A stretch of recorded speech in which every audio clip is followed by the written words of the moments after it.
So, what was it you needed to say to me alone? Where's Laphicet? He wanted to stand watch with me, but I forced him to get some rest. After all this fighting, he needs it. I owe you. It always tries to play the tough guy. Just like the one who named him. He's nothing like me. His motivation comes from hope. Hope. The wind is nice. Yes, the world may teem with hardship and sadness, but it's also filled with beauty. The endless ocean, the islands in the south, even the frozen tundra and the mountains that spew fire. It is. And humans make their home among all that beauty. This is the world that Laphi always yearned to travel. I finally understand what he saw when he sat looking out over the ocean. Eleanor, I have a single favor to ask of you. If anything happens to me, take care of Laphicet. What? Is something the matter? The power possessed by the Therians and Innominat is fundamentally the same. I have a theory. No, theory is too rational. A different part of me, something separate from my hatred, wants me to do something. It wants me to leave this world with hope. Wait, you don't mean... Humor me. If the worst happens, I'm counting on you. I understand. You have my word. I'll look after Laphicet. While I'd love to take advantage of this momentary weakness, I can't. My oath is to obey your orders until my dying breath. I'd almost forgotten about all that. Good thing I kicked your butt after all.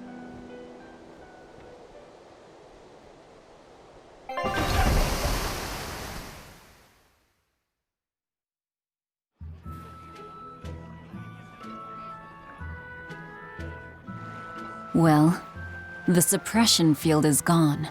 And in its place, rampaging demons. We expected that. Thanks for everything. I only did what I felt like doing. Who needs thanks for that? Let's go. We have a fight to finish with the Shepherd.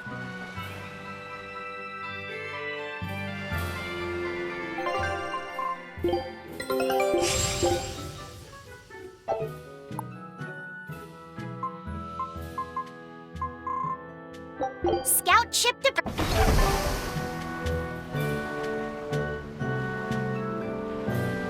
Innominat's power may have weakened, but I think that'll only cause more of a stir in the cities. Without the Abbey's exorcists, the people will have a hard time quelling demons. Are you crying? I'm simply coming to terms with reality. I've learned to think for myself rather than let others do the thinking for me. It's painful and frightening, and comes with great responsibility. But this is who I am now. It's on me to own up, face my fears, and keep moving forward. You're a piece of work, but I don't mind having you around. Yes, I'm not weak like I used to be. No, you aren't. You don't have to bear the weight of the world alone, though. I understand that. I will do only what I can. You always say that, but then you end up overdoing it, right? If you push yourself to the limit and it's still not enough, there's no shame in relying on others. Rokuro, thank you so much. You realize you just thanked a demon, right? I'm aware of that.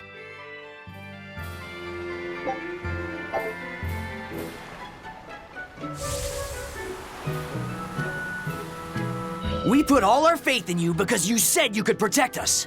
We endured all your harsh rules and laws. So how can you tell us you can't defeat the demons because you can't control Malachim anymore? We don't understand why we've lost the ability to control our Malachim. But even without my Malak arts, I will fight to my dying breath to protect all of you.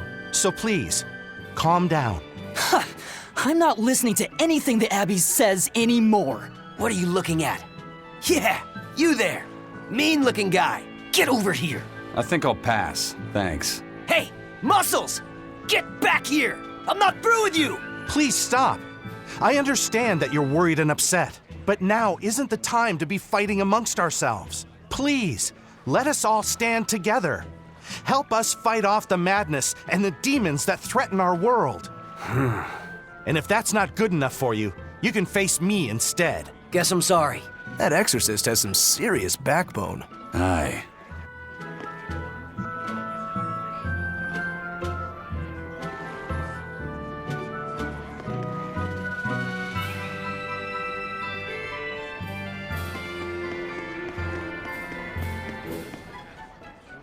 Hey, it's you! Magilou's Debauchery.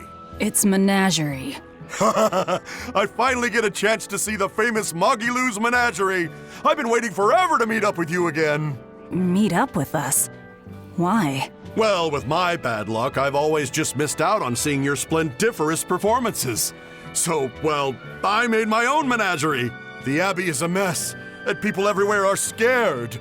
Demons abound, and, well, everyone's so gloomy. So I thought that this is exactly the time when people need something fun and happy to lift their spirits. My troupe is still in training, but we're almost ready. That's wonderful. What do you call yourselves? I wanted something with power, impact. So behold, we are the Dark Wings. Dark Wings. Huh. Hey, what gives? That's a terrible reaction. You're trying to cheer people up, right? So why dark? And dark wings only make me picture crows. Or bats, maybe. Really? When I think of the Dark Wings, I think comedy. Maybe I should rethink this. Oh, I got it! We'll be the Dark Smiles! Sounds like you've got a pretty dark sense of humor. You really want to go with such a dark-hearted name? Okay, fine. The Dark Magic. No, the Dark Circus. No, that's no good. The Darkest Hour. The Dark... Maybe you could try losing the dark part. Good point. All right then, how about this one? The Peddlers of Joy. We don't accept solicitations. Fine, forget you. I've made my decision. We're Darkwing Menagerie of Comedy, and that's final. You really went all out. Still, you've got zing, kid. Here's hoping you have many dark years to come. Magikazam! Thanks! That makes us rivals now, but still, from one entertainer to another. Good luck. About that Magikazam of yours? You only use that spell when you couldn't care less what happens, right? What this world needs now is a good dose of apathy. Am I right? But here's hoping you have many dark years to come. That's not very nice at all, is it? Magikazam!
I can't get my hands on nectar or a good drink anymore. But thanks to that, I've finally seen the light. I tried drinking lots of different things to help cope with my cravings. And I discovered that a nice cup of tea really does the trick. You can't give kids the heavy stuff. But tea? Kids, adults, the elderly, everyone can enjoy it. That's a good positive point of view. I'm thinking about using my life savings to open a tea shop filled with tea from all over the world. Rather than let ourselves get all worked up panicking over the demons, we'd be better off sitting down with a nice cup of relaxing tea. It'd be wonderful if you sold some tasty pies or cookies there, too. I know, right? I need to find some baked goods that go well with tea. Maybe I can find a girlfriend while I'm at it. Well, good luck with that. Thanks. Speaking of which, are you single? Sorry, think I'll pass. Yeah, figured as much.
Come, sinner, and repent your wicked deeds.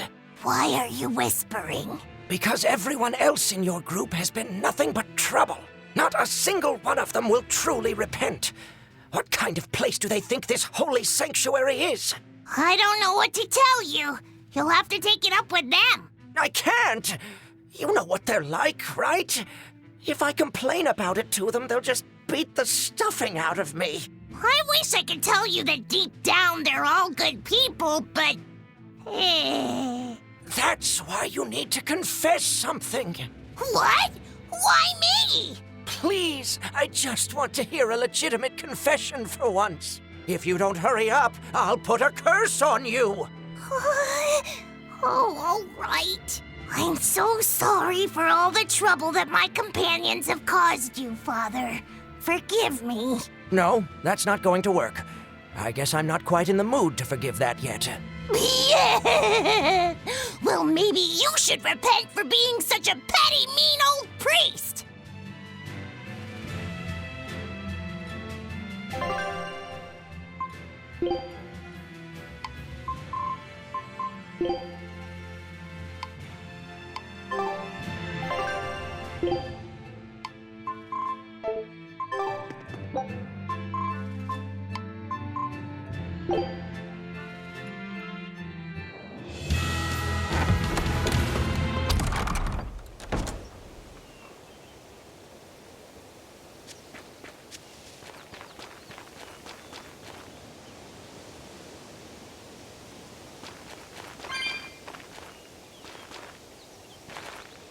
That's 3 Nordals collected, and 1 to go.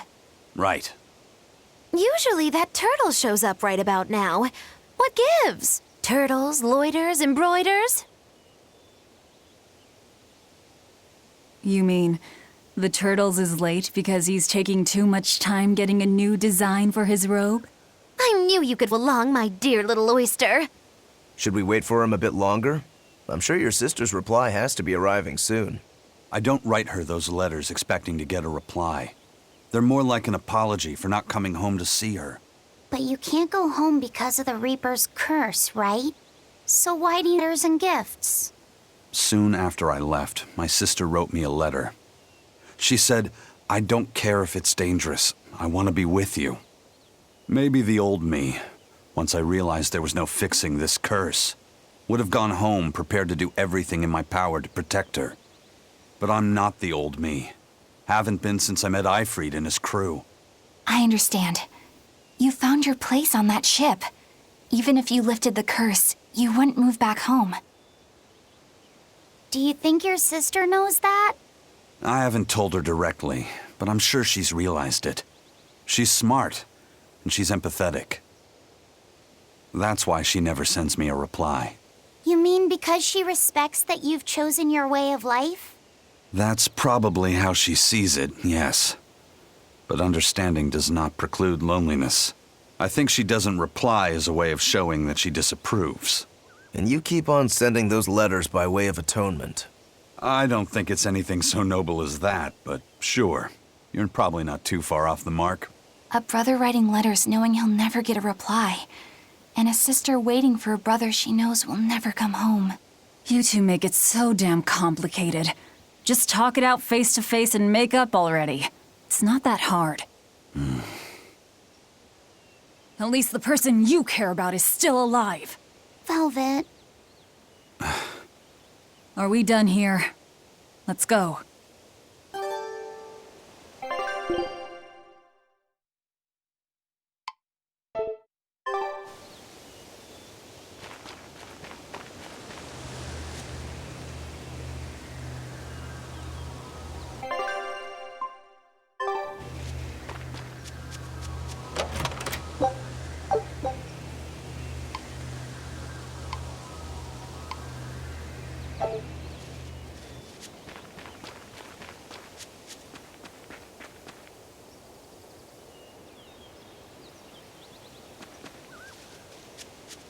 I still have a long way to go before I perfect my new drink, but I did discover something useful already. If you steep the radish bells in barley wine, the poison is denatured, leaving behind a hearty flavor. Sounds like snake wine.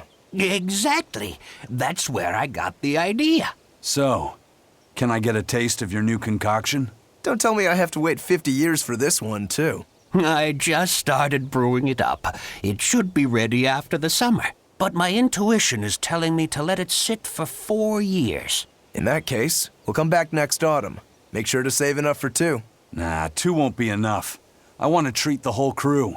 How much can you make by then? I've already prepped 3 large barrels. If I push, I could probably ready another 7. Great, make them.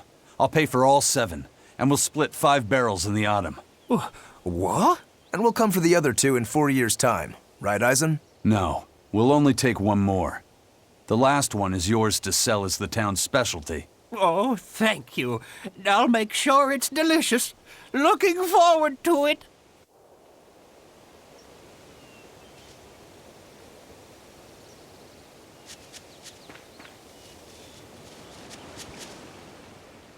She had the idea to build a great bell tower and make it the symbol of our town.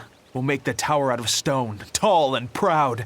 Then we'll hang the biggest bell in the land here. The wind whistling down from the mountains will carry the sound far, far away. Wouldn't that be wonderful? Yeah, it sounds great. Where are you going to quarry the stone? The stone we get from the mines near here is dense and smooth.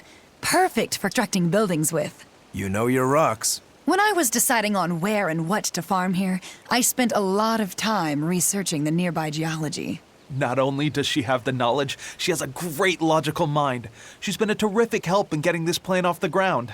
And he's got the good ideas, but he tends to leap before he looks. Since I don't get flashes of insight like he does, he's given me all sorts of ideas for improving my farm. Now we're trying to find the perfect metal for the bell. The metals and their ratios used when casting the bell will change its sound dramatically, right? That's right. We're testing all sorts of alloys, trying to find one that produces a smooth, pleasing sound. I hope you can find a sound that will soothe the hearts of those both near and far.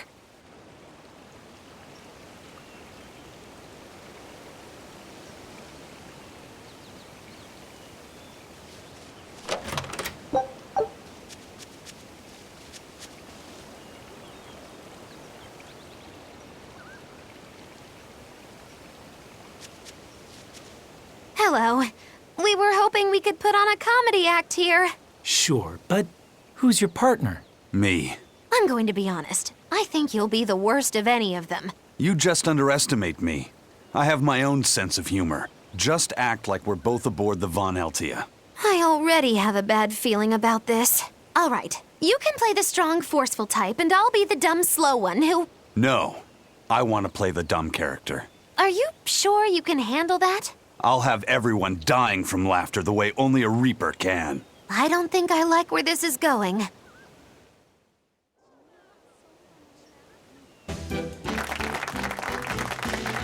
Hi there! We're your friendly comedy duo, Death by Laughter! Magic Kazam! Huh? He just stole my line! Thank you all for coming here to see us today. Now, when you think of Rakugo, you of course think of classic characters like Hatsuan, Kuma-san, Oya-san, and there's the neighborhood retiree, and Yotaro the fool who... Whoa, hold it! What are you rambling on about? Does it matter? I'm just trying to get a feel for the audience. Every comedian does it. Not anymore! Speed is key nowadays. Speed! You need to be snappy and get straight to the point! Well, I object. Comedy that forgets the old classics has no future. What's old is tired. Comedy is always evolving. It has to. You must be some new wave type then. Did you just click your tongue at me? No.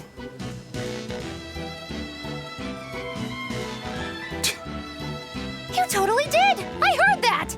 I'm the leader here, and don't you forget it! If you respect comedy, then respect my authority! Sorry. All right, as long as you understand. Now, what are you thinking of doing today? I was thinking of maybe imitating a clock. Cut that out! I can't take this anymore. You're impossible! Whew. It's been a while since I worked so hard. We really tried to practice so the jokes would land. How do you think it went? Your jokes were okay, I suppose. But your partner was so intimidating. Whew. I couldn't laugh. Huh? Can't say I'm surprised.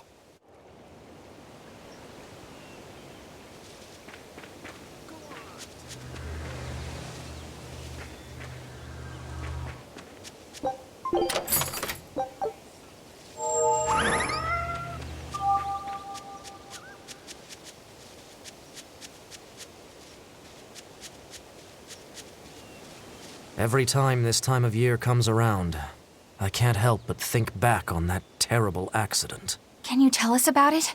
This was all quite a long time ago, but a carriage transporting suspects to a heresy trial fell down a ravine. I was the one who first found them, and let me tell you, it was a nasty sight. Oh, right. I remember hearing about this. Well, these were people who'd made a killing running dodgy shows, so their luck might have just caught up with them. Did anybody survive? Apparently not, but I heard there was one body they never found. Right. She was a girl they'd made a part of their show. I heard they really abused her and forced her to work for them.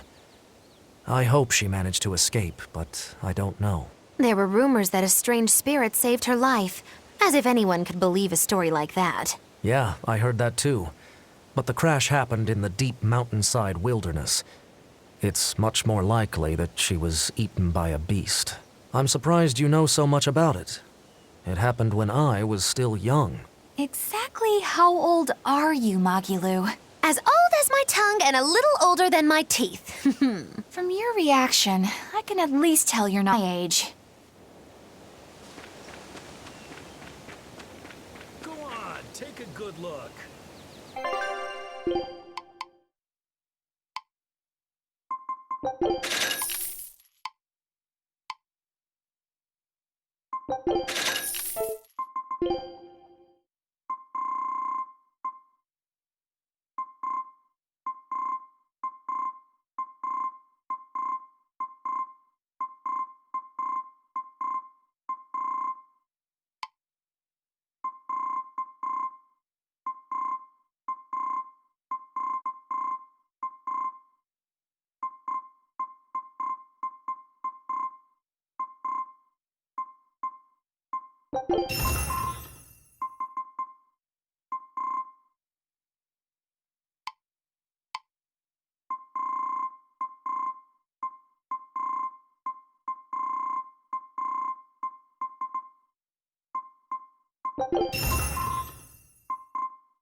Velvet! Let me in this instant! You can't come in. And if you do, I'll eat you. It's not just your room, you know. You took an oath to obey my every command if you lost our fight. And I'm commanding you to wait just a little longer. What are you doing out here in the hall? To go out on a little errand, but when I came back, Velvet shut me out of our room. I've been standing here for over half an hour, but she seems no closer to letting me in. I don't know what to do. Any idea what she's doing inside there? No, I don't have a clue. All I can tell you is that sometimes I can hear something like deep breathing and soft moaning. Well, she must be doing something in there she doesn't want to see. Something she doesn't want seen. Do you think maybe she's weighing herself? Even if you allow for getting undressed and then dressed again, there's no chance it takes half an hour to weigh yourself. Could she be putting on makeup? I've been yelled at for barging in on that before, although not by Velvet. That's just because you're a guy. I hardly think Velvet would have a problem with me seeing that. This is no time to just stand there lollygagging, kiddo. Velvet is obviously in great danger this very minute. Her life is hanging in the balance. She's right. You know Velvet, never letting her weaknesses show. She probably kicked Madame Eleanor out because she didn't want anyone to see her in such bad pain. It would explain the heavy breathing and moaning, too. Now that you mention it, right before I left, she had a stiff expression and she did not look well. Well, kiddo, are you going to abandon her in her time of need? The moment to test your mettle has come at last! Test my mettle. Will you go in there or won't you? The fated decisive hour has finally arrived! Velvet! What is it, V? Huh? Well, I thought you might die. So I... Seriously? A little cleaning isn't gonna kill me. But you were looking pale, and we could hear you breathing strangely and making weird sounds. I don't think I was breathing strangely. Then what was that noise? It sounded like... When you're cleaning glass, you breathe on it first, don't you? Then what about the moaning? The inn has this room cleaned regularly, but they missed a lot of the details. When I looked at the cups, I saw they still had tea stains from whoever drank out of it last. That's enough to make anybody moan in disappointment. Oh, I see. But if you told me you were cleaning the room, I would have offered to help, you know. Everyone has their own unique way of cleaning things, so in the end it's just faster to do it myself. My sister had her own ways, and I'm sure you do too, right? Yeah, I guess so. Anyway, I'm finished so you can come back in again. Whew, what a relief to have that all done.